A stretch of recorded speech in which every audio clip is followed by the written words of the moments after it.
In the 90s, my buddy and I scoured abandoned military units in the Moscow region for non-ferrous metal and handed it over to buyers. That is how we lived. Do you need to feed your family? That is how we did it. Don't think anything bad of us. We really only destroyed and looted what was abandoned. Absolutely and completely abandoned. We didn't even touch the canned food, although the catch there would have been richer in every way. Our trick at the time was to collect information about secrets, where, often, they did not even lay an ordinary road, only an underground, narrow-gauge railway. Well, there could be a platform for helicopters, camouflaged from satellites. Yes, such parts really existed, and now they probably exist too. We drove the battered UAZ closer, hit it, took the tools and backpacks, and walked to our destination. There, we tore apart and sought out whatever we could. Mainly, of course, copper, tin, brass, and other technical alloys. There was also silver. Well, a couple of times we picked up some gold and palladium, a rare and dangerous piece of luck that almost backfired on us. It was a wild gangster time.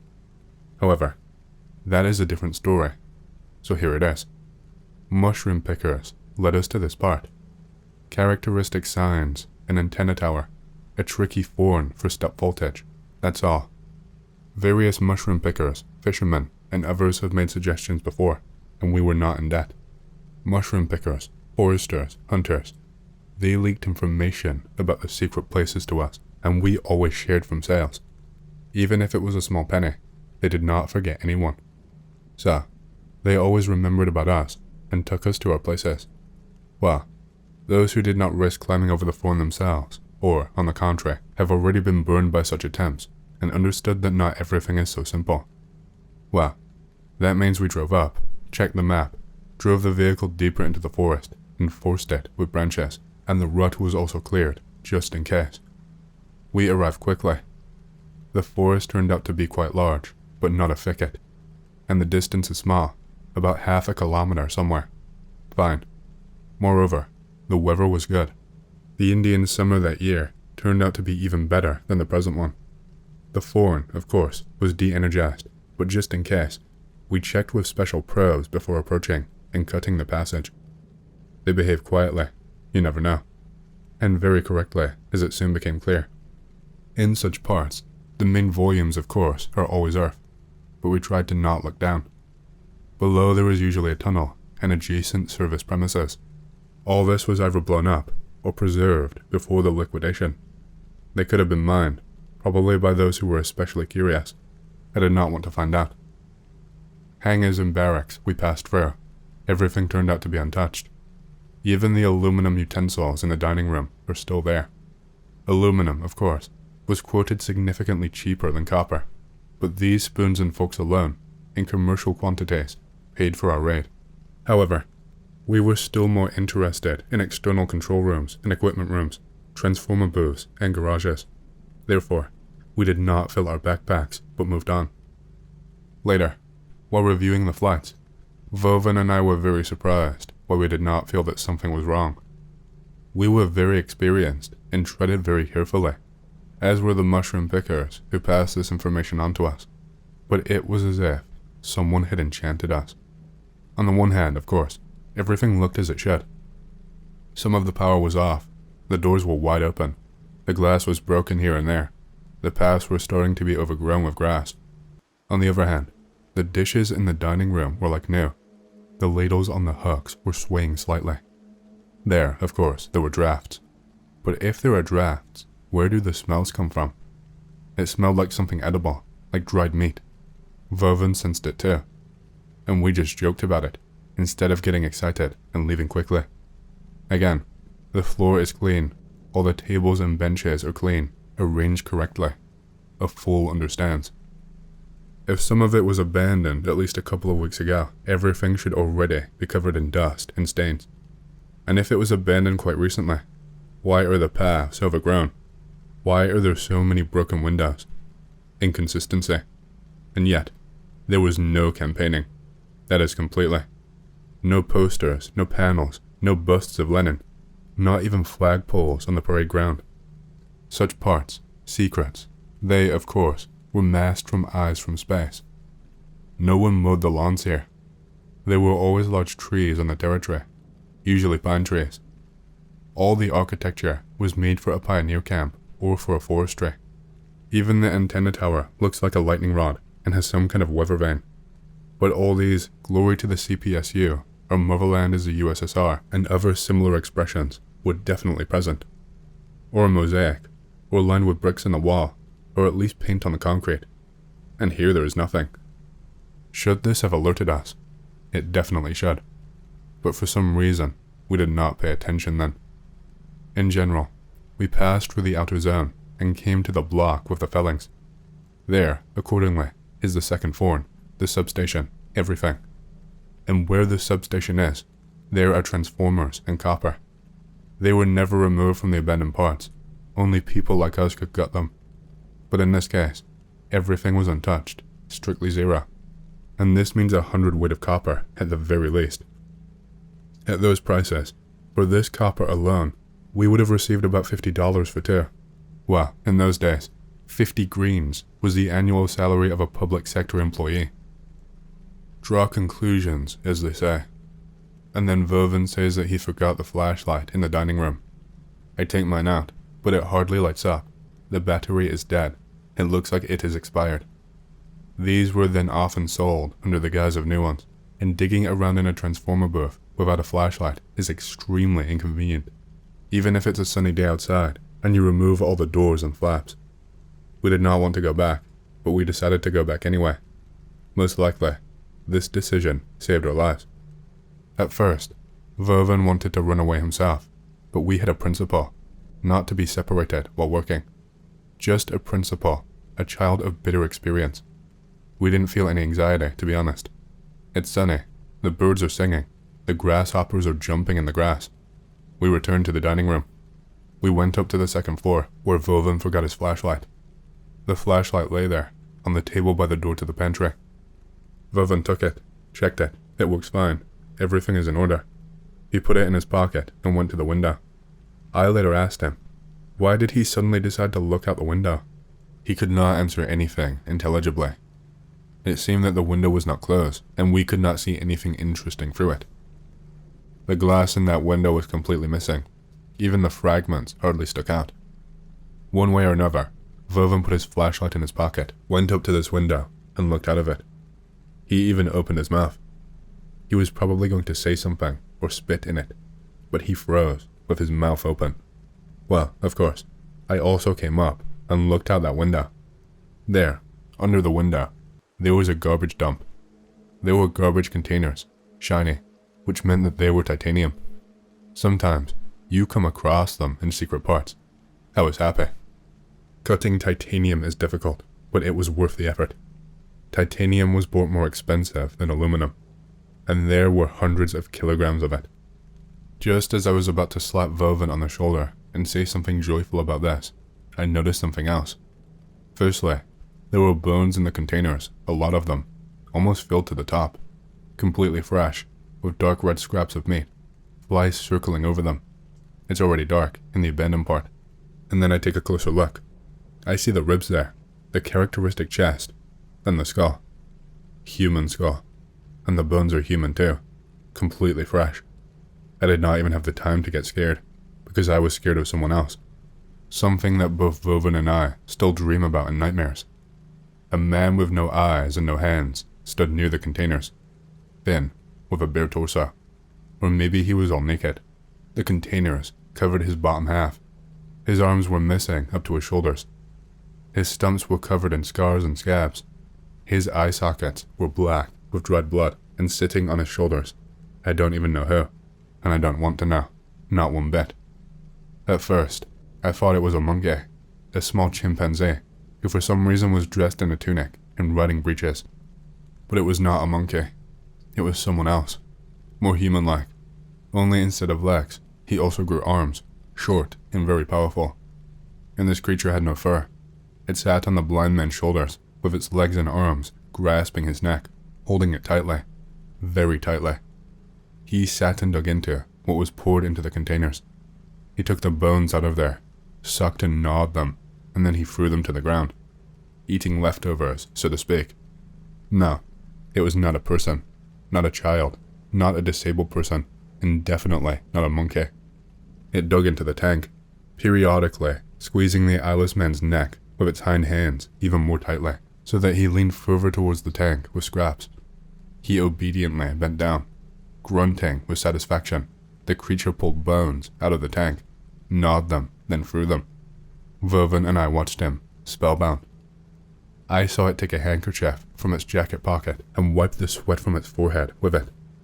Then he folded it and put it back. The jacket had the shoulder straps of an ensign, which might seem funny, but neither then nor later did Vervin and I find it funny. We were madly, desperately scared. It was in a ceremonial uniform, you understand. In a uniform with shoulder straps of an ensign. Each shoulder strap is probably the size of a matchbox. Under the uniform is a gymnast. On his feet were short riding pants. From their trouser legs, huge, long and powerful palms protruded, with which this creature held the blind man's neck very tightly. These palms were slightly shorter than the rest of his legs. It was generally very dense and thick, this creature.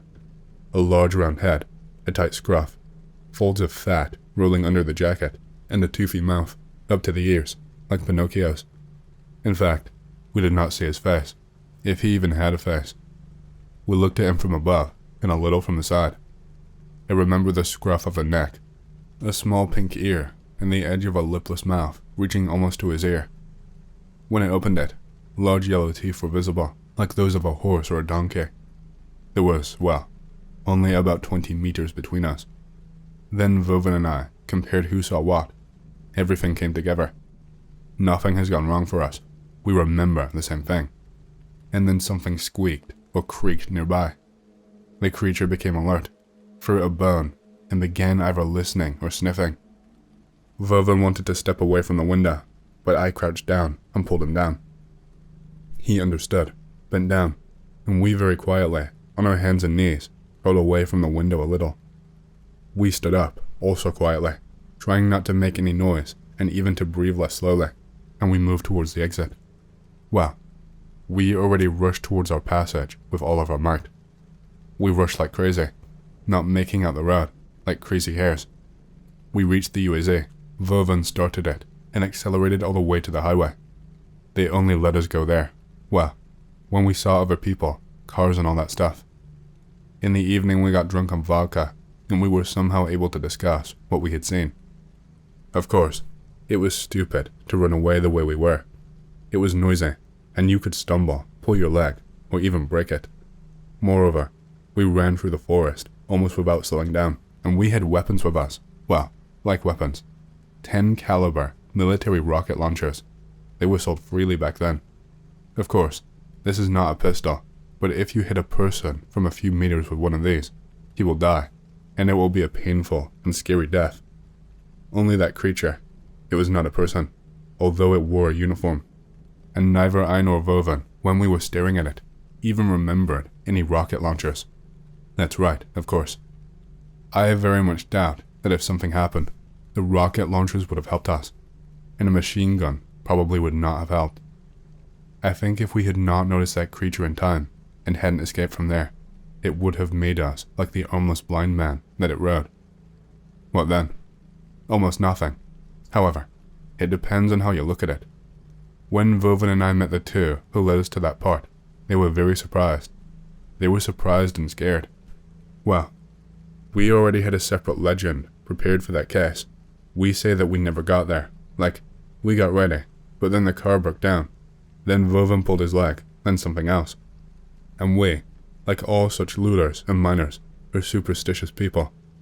We decided that it was a bad omen when there were obstacles, so they gather in a row. So like, sorry, thanks for your tip, but this is not ours. Go there yourself, I'll try to sign someone else up for this cause. And we gave up. They believed us, or pretended to believe. They didn't even mention the share for the tip, and we pretended that we believed them, that they believed us. That's when they parted ways. Well, what else was left? There was no internet in our country at the time to write warnings on all sorts of forums and social networks. Tell the police. This is completely funny. How should we punish these shady mushroom pickers? and for what exactly, and how. That is, it was possible to figure out how, but it would have turned out to be a separate, costly epic with an unpredictable ending. So we didn't move in this direction either. A few years later, I told the story to a knowledgeable grandmother. She immediately asked if we had taken anything from that part. We did not take anything at all. We just did not have time, which is what I told my grandmother about. She shook her head and said that if we had taken anything, they would have tracked us down and dragged us away. She did not explain who would have tracked us down and dragged us away, but I believe I know who we are talking about. These were real devils, and that military unit is a way out of hell to the surface. A branch of hell on earth, so to speak, or something like a waiting room. Maybe there really was an abandoned secret there. The devils just adapted it for themselves, or maybe they disguised themselves this way from the very beginning. Well, when Vovan and I wandered there, the main devils were away. There was only one little demon left, whom they kept at the very bottom and who subsisted on their scraps. That's why we managed to escape. And the mushroom pickers, well, maybe they sold their souls or had some special percentage of those sent to hell. Don't know. Stupid version. What else could it be? I will never forget that creature mounted on the armless blind man. Vovan once said that it was necessary, after all, to at least shoot a blind man, no matter how scary it was to die from a rocket blazing in you, but for him to live in any way was more terrible. Well, I don't know. I really don't know. What you've done can't be corrected anyway. No, really. What else could it be? Toothy, stocky, the size of a 2-year-old child, with huge hands instead of feet, in an ensign's uniform, tailored exactly for him, and riding on a blind naked man with his arms torn off and gnawing on human bones, which, like pigs or cows, were used to fill the garbage cans. No, really. What could it have possibly been? When I was a boy, growing up in southern Ontario, I experienced a traumatic event that I had buried for many years after.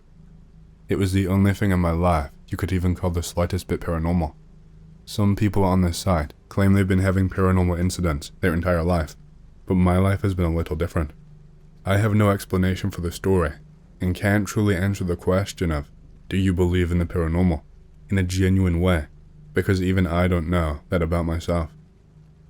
My grandparents owned a large house in a heavily rural area just outside of Ormsby, Ontario. This was a long time ago, so I don't mind giving out information. I hear the place is practically a ghost town nowadays. Be young me, visiting grandparents during summer, getting dropped off with my 2 brothers and sister. Parents are leaving for a while and want us to spend quality time with grandparents while they are still here. Typical fighting and bickering in a car ride. 2 older brothers can never keep their hands to themselves. Younger sister minding her business like me. Father tells us to mind our manners and do as our grandparents tell us, since he does not trust the place they are living at. Be stupid kid and not understand what he means, but yeah, sure, I'll behave. Drive through little town of Ormsby, if you can even call it that, before grandparents, very quaint place, can still remember the layout of the area. Eventually make it to grandparents' place. They are excited to see us, obviously, and happy to have us over for a while. First thing my family notices is all of the trees and brush that were cut down around the property. Grandpa was busy with a chainsaw over the past couple years. I'm talking like a couple 100 meters, or maybe I'm just misremembering the size since I was such a small kid at the time. Short and scrawny for my age. Cutting all those trees down was impressive for a man of his age anyway. Greet grandparents and go inside for tea and to settle in as my parents visit for a while. They talk about how my grandparents are doing in retirement, and how my parents are handling jobs, etc., etc. Conversation switches to all of the cut down trees on the property, opening the whole place up. My dad actually likes how it looks, with a very large backyard and wide spanning lawn. My mom, on the other hand, has always been a nut for trees, so is disappointed that all the beautiful, deciduous trees are gone. Grandmother and grandfather go quiet and try to change the conversation as my mom badgers them for cutting down so many beautiful trees. They talk about other shit for a while. Still remember how idiot brothers almost break a glass cabinet with their squabbling while they were talking. Dumbasses. Parents leave, and kiss us goodbye, tells us they'll be back in about a week. Let the fun games begin. On the first night, grandparents light a fire in the backyard on a fire pit for us to roast marshmallows. It was cash. Sun is still setting, and it was just before nightfall, and I look off into the distance of the clearing. See a large dark square object just in the corner, surrounded by really thick bush. Point it out to my grandmother. She doesn't say anything about it. Ask my grandfather instead, and he says it's just an old cabin they uncovered from the brush when they were cutting down all the trees. He says not to think too much about it. Older brothers overhear us and say they want to check it out.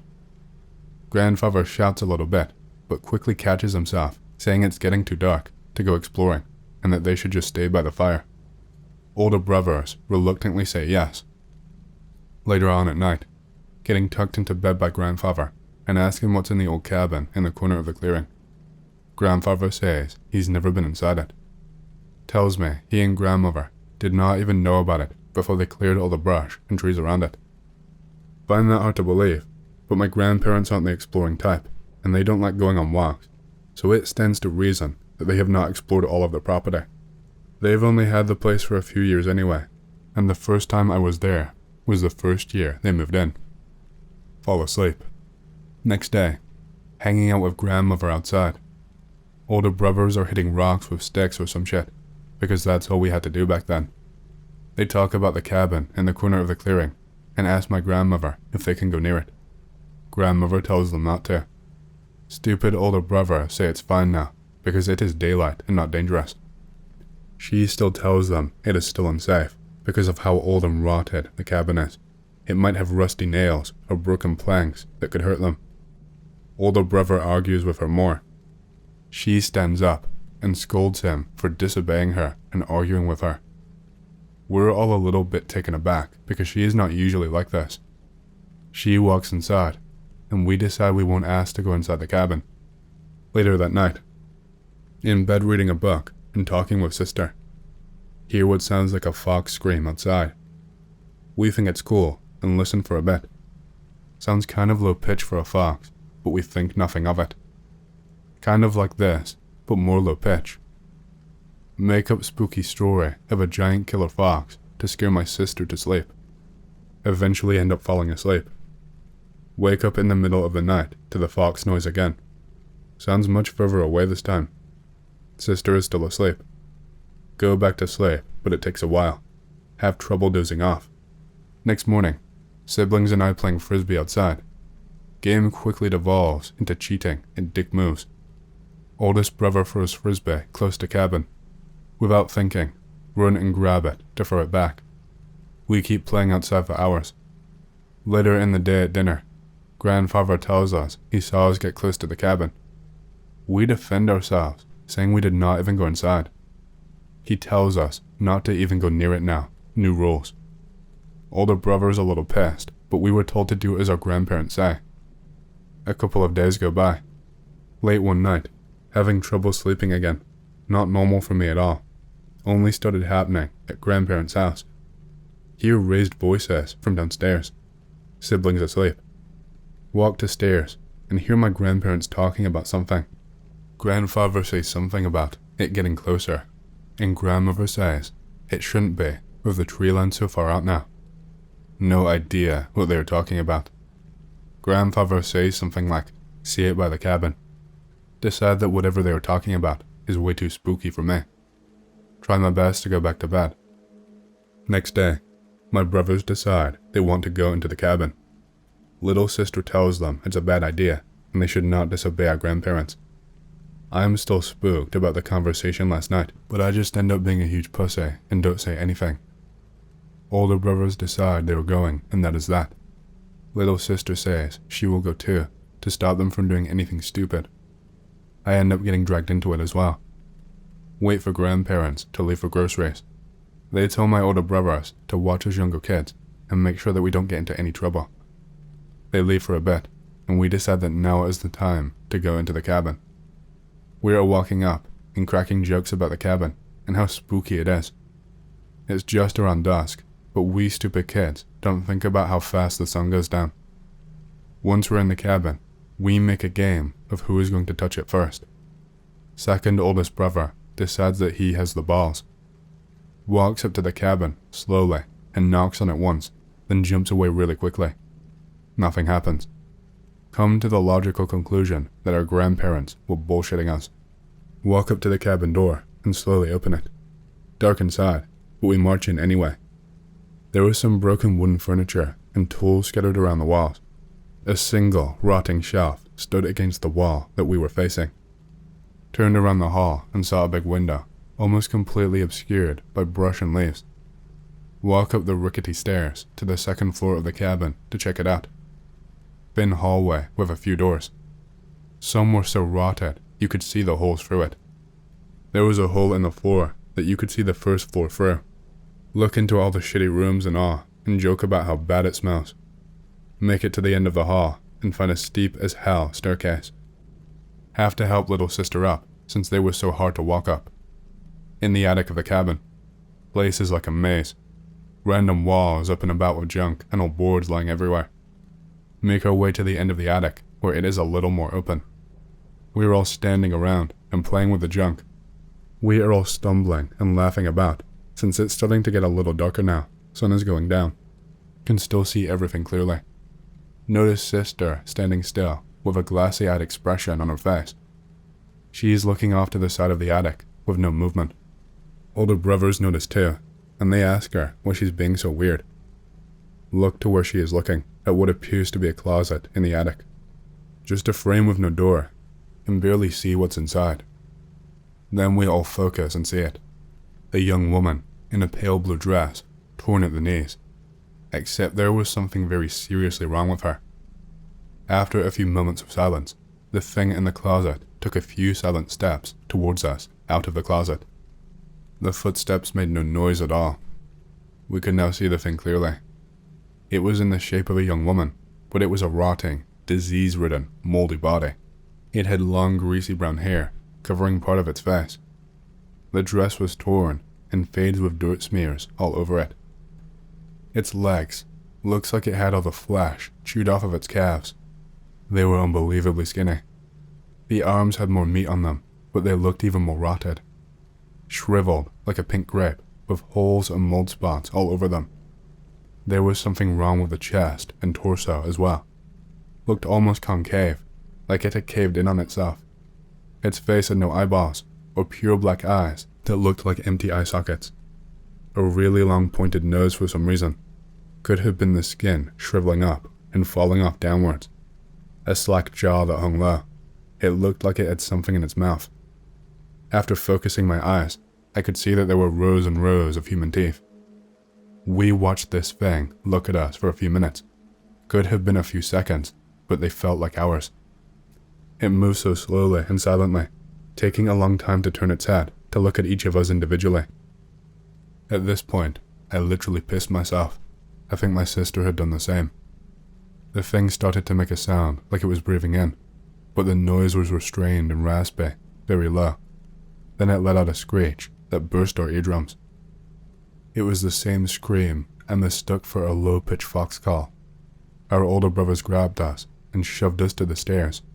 We ran through all the stuff on the ground and practically jumped down over all of the thin, steep stairs.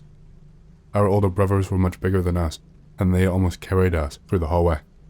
My oldest brother fell with his foot through the hole in the floorboards. The thing in the closet was starting to come down the stairs, still screaming. My brother lifted himself up out of the hole as fast as he could and kept pushing down the hallway. We make it out of the cabin and see our grandfather rushing toward the cabin with a shotgun. Our grandparents had returned from shopping while we were inside the cabin. They were looking for us, but didn't think we'd actually go inside the cabin. We run to our grandmother just behind him as our grandfather shouts at the thing that was chasing us. He fires several shots, but it does not do anything. Our grandfather orders us into the house as he is running behind. We pile into the house, and our grandfather locks the door behind us. The fox-like screaming is sounding outside, with bangs and scrapes on the wall. Our grandfather piles things in front of the doors and windows to stop it from getting in. All the while, our grandmother is holding on to us and shaking. My sister is still frozen in terror, and I am crying like a baby. My grandfather calls the police and stays at the door, gun ready. Suddenly, the fox-like screaming stops. All is silent for a while, aside from us children crying. After a few minutes, glass shattering can be heard from the other side of the house. My grandfather rushes to the other side of the house, but no gunshots can be heard. After a while, the police arrive, and my grandfather takes everything out of the way of the door. They file a report of an intruder on the property, chasing their children and trying to break into the house. The police actually take it seriously when they see my siblings' faces. The cops ask if our grandparents are our guardians, and they say no. Cops tell grandfather to call our parents to pick us up and take us somewhere safe. Vacation with grandparents is cut a little short, as our parents pick us up and take us home. Grandparents apologize profusely, never go to grandparents' house again after that. They always came to our house during family gatherings. Parents tried to get my sister and I into therapy. Our older brothers tried to forget about the whole thing, and they pretend that they aren't affected by it, like manly men. Sister and I talked to doctors and people who help children with problems for a few years, but we stop after a while. I end up repressing the memory and don't have it resurface until many years later. Grandparents end up moving into retirement home, even though they don't really need to, but mentally, they probably wanted to be around people more. Like I said, Ormsby is basically a ghost town, if you can even call it a town anymore. This all happened a very long time ago. Barely know a single thing about the place anymore, and I want to keep it that way.